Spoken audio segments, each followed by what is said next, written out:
When we perceive anything in life, we are normally projecting with the light of our consciousness, of the accumulation of experiences, of associations we have created and registered in our body, emotions, brain, in our timeline.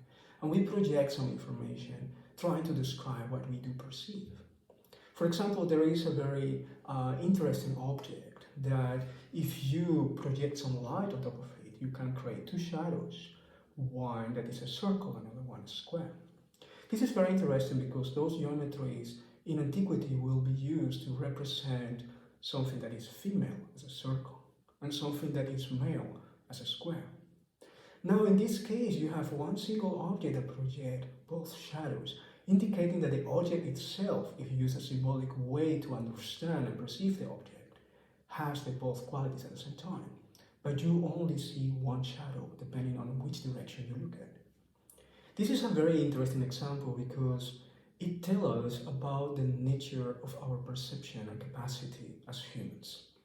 When we are conditioned by a culture, a professional specialization, a life story, maybe we have some traumas, challenges, or success that condition our way of thinking and feeling. Maybe we have a set of beliefs or agreements or codex or views, cultural views, political views, business views that completely condition the way we give value to things and understand things.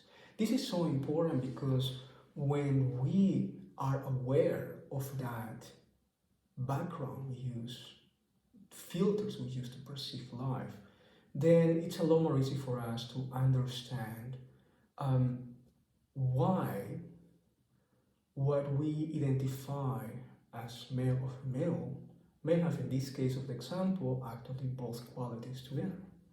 There is another image I'm sharing with you in which a three-dimensional object produces also two shadows and two words in two different languages. But we're talking about a three-dimensional object.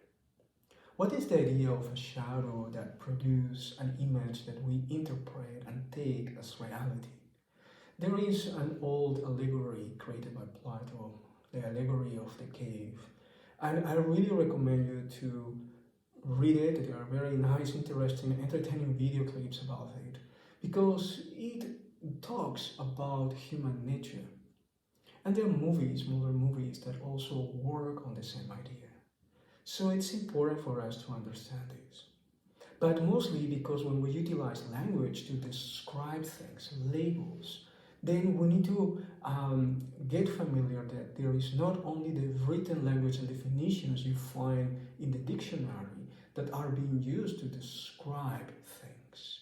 There are so many diversity of languages, methods to communicate something. In antiquity, for example, you will use geometrical structures, you will use symbols, you will use pictures, stories, geometry, architecture. You will use also nature, for example, when you apply a vibrational force on a plate that is filled with sand or with water. There are shapes that this material will create because of the vibration, and that creates an identificator, a label for music, for vibration, for frequency. For, in the case of the study of the message of water with Dr. Emoto telling us that the emotions, feelings, and thoughts get registered in the medium of water, and when you see the crystal shapes accordingly. So there are so many ways to understand or read reality. Some of them are more cognitive, others based on emotions, on imagery, stories, others are more tangible, like geometry, for example, a sequence of numbers, or a formula, or for example the golden mean, the Fibonacci series, and the proportions of our body, proportions in nature that can help us describe how life evolves. So in the same way, the golden triangle of entrepreneurship is a tool that helps us with a complete new language to describe what we are observing, and therefore use that language to describe it and utilize the elements of it to create an outcome. For example, a message for marketing, a tool for profiling the people we want to communicate with, a tool to generating the DNA code of our company or product or culture, and a way to define how we're going to do the branding of our company so that we can match the right people in the market. So communication is of great importance, and language as well.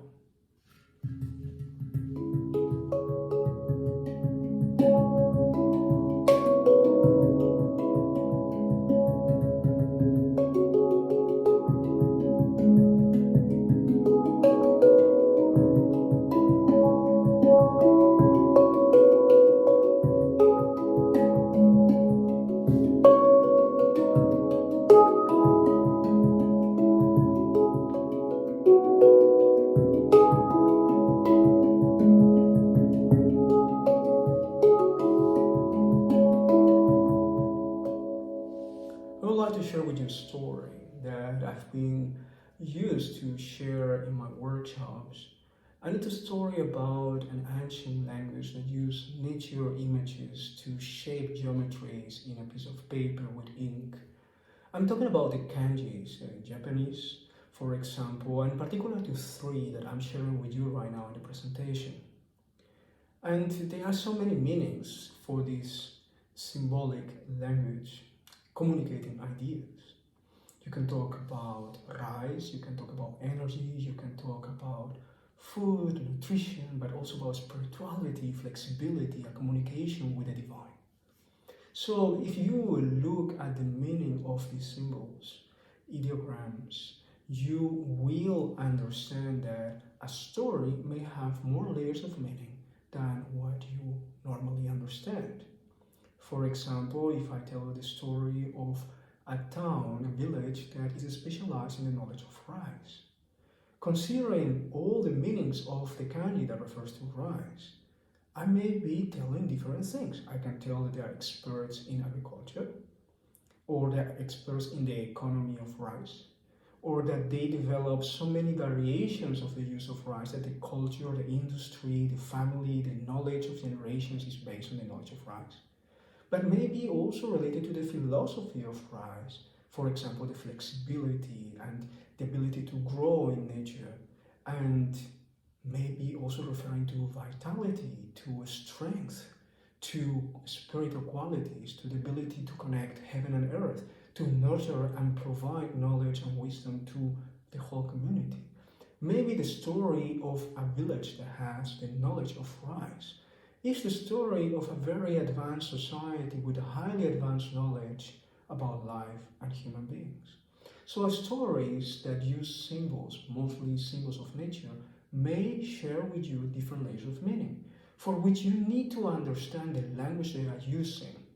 For example, in Egypt, we'll have different eras combined together in the archaeological sites. In all ancient archaeological sites, you may have many different civilizations combined, overlapping their structures.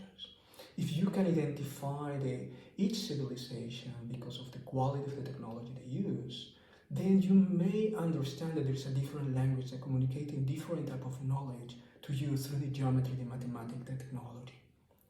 Those stories are written in the stones, are written in the arts, in the traditions, in the stories, in the music, in the dances, in the geometry, in the events, in the adventures of the heroes. And if you can read those stories with the language of nature, with the language of mathematics, frequency, and tones, you will access to a very profound knowledge that connects most of the ancient civilizations in the world. Why is that important for us today, and how can we use this knowledge to improve our marketing, sales, and communication? I will share about that in a minute with you.